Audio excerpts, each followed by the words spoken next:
Hi Kathy, your canter actually looks pretty good, but these are the recommendations I would do. I would carry your dressage whip in your outside hand.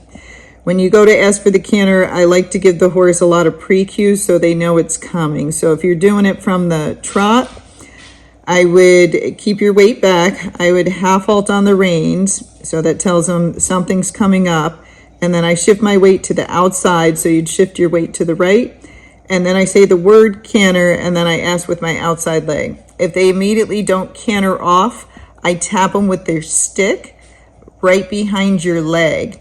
And each horse is different, so some you can tap just lightly. Other ones you might have to tap them a little bit harder if they're not popping up into the canter. Because other times the horse will just end up trotting faster and then finally getting it. So you're trying to make sure your horse really understands that it's supposed to canter off after you give those cues. So if they're dribbling into that canter, tapping them with the stick will make a big difference. If that's not working, then asking for the canter going over a pole usually helps as well. I kind of set them up ahead of time, and a lot of times when I'm coming to the pole, I put their hind quarter a little bit more to the inside because that helps them to get the lead. And then I ask for the canter right in front of the pole and then tap with my stick if they don't pick it up, because that kind of helps them to rock on their back end and then lift up and pick up the canter. Body position wise, as you're cantering, you look very nice. The only thing I would do is, if you can, is stretch up just a little bit taller, but otherwise it actually looks very pretty. And then I would recommend putting your horse in some circles, some 20-meter circles, cantering the circles and then coming back to a trot and then aim for the canter again. What I usually do is make one circle at each end of the arena and one in the middle. Down the long side, sometimes they get a little strung out and they can fall apart. So having them in that circle will help them to keep their lead, and it'll help teach them to start collecting themselves, which will get her a little bit more on her back end and make her lighter in the front end. As you're cantering around, every time your seat hits the saddle, I usually give a half halt and a little squeeze with my leg, and that usually also helps to kind of rock them back on their hind quarter. If you do canter trot or canter walk transitions, that will also help the horse to learn to rock back more on its back end, and it'll make your canter departure better because you'll be practicing it more often. If they're not getting it, I also practice it a lot from the ground. I lunge the horse before I ride them, and every time I want them to canter, I say the word and then I'll wave the whip. So that way they start learning the word means to canter when you say it. So then when you're on their back, I half halt, shift my weight, say the word canter, and then ask with my leg to reiterate it. You can use a kiss, you can use any cue. You just want to make sure it's the exact same each time so the horse doesn't get confused. When you come back from the canter, you just want to make sure you sit back and you immediately bring them back to a trot or a fox trot, whichever you want, or you bring them back to a walk. And I always sit back because sometimes the gaited horses can get a little trippy coming out of their canter, going back down into their gait or into a trot.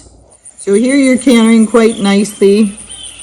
Your hands are good. I see you picking up in the corner, and that's a lot of times they fall apart or lose their back end in the corner. So you did a good job, but I would make a circle down at that end instead of going straight. So she looks good. She gets a little heavy on her front end. It doesn't look too bad, but if you could take her in a circle and lift her up, that would help a little bit more. And just be clear when you're bringing her back to the trot, some people are trying to do it very nicely. You really want to kind of shut them down and either bring them right back to a walk or slow them down with a little bit more pressure to bring her back into the fox trot. It just depends what you're trying to get her to do. And then again, I would keep your stick when you're asking for the canter in your outside hand instead of your inside hand. And that way when you ask with that outside leg, tap with that stick until she picks up that canter. But your body looks good.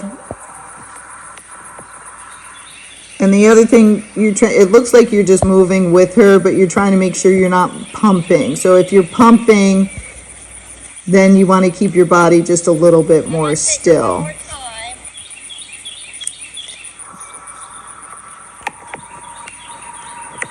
Keep that stick in that outside hand. You know, when you're doing dressage movements, we're all taught to keep it in the inside hand, but for the canter, having it in the outside hand and then tapping behind your leg makes a huge difference. So here you're doing it from the foxtrot. And again, put that stick in your outside hand. And then I would half halt, shift your weight, and then ask with the leg, and I would have tapped her already. She didn't do bad, but she just doesn't know. She's kind of dribbling into it. So she has a nice canter, but would like her to be a little bit lighter. So what I would do is make a circle at each end. To show you. So I would make a 20-meter circle down here at the canter, then I would go straight, then I would make a 20-meter circle here, and then I would go to the other end of the arena and make a 20-meter circle down there. They sometimes might fall apart when you're starting to do that, but it will help to teach her how to keep her back end up underneath her.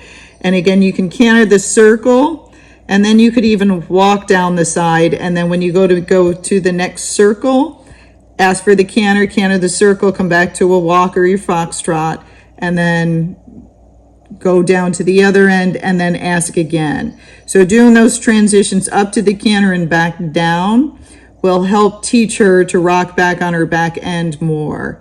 And it takes some time, but it does make a huge difference. And then she'll start reading your signals better. If you tap her with that stick right away when you go to ask for the canter, she'll also understand if she doesn't go off right when you ask her that tap is coming next. And then they will usually start popping into the canter a little bit better. So she has a nice canter, it's just not a really rocking horse canter. So if we want that rocking horse canter, you might actually have to bring her head up just a little bit higher. So every time, once you get the canter, every time your buttock hits the saddle, I'd give a little half halt, half halt, half halt, but squeeze with your leg and push just a little bit with your seat at the same time. And then I would keep her head just a little bit higher so she's not so much on her front end. And then shut her right down, you know, be a little bit stronger with your hands so she's not dribbling down into that transition. So she's a little bit more clear that you want her to immediately slow down.